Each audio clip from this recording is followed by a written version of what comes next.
દેશની રાજધાની દિલ્હીના લાલ કિલ્લા પાસે ગઈકાલે સાંજે એક I-20 કારમાં થયેલા ભયાનક બ્લાસ્ટમાં અનેક કારો સળગીને રાખ થઈ ગઈ હતી. આ બ્લાસ્ટમાં 8થી વધુ લોકોના મોત નીપજ્યાનું જાણવા મળે છે. દેશની રાજધાનીમાં લાલ કિલ્લા પાસે થયેલા બ્લાસ્ટના પગલે દેશના મુખ્ય મેટ્રો સહિતના શહેરોમાં હાઈ એલર્ટ જાહેર કરી દેવામાં આવ્યું છે.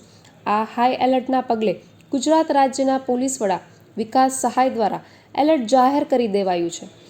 આ બ્લાસ્ટ પહેલાં ગુજરાત ATS દ્વારા 3 આતંકીઓને દબોચી લેવામાં આવ્યા હતા.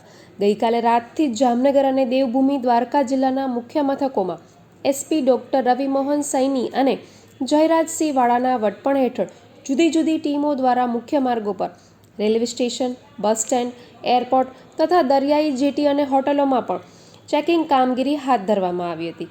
સુરક્ષાની દ્રષ્ટિને સંવેદનશીલ એવા હાલારના દરિયા કિનારે પણ પેટ્રોલિંગ સઘન બનાવી દેવામાં આવ્યું છે.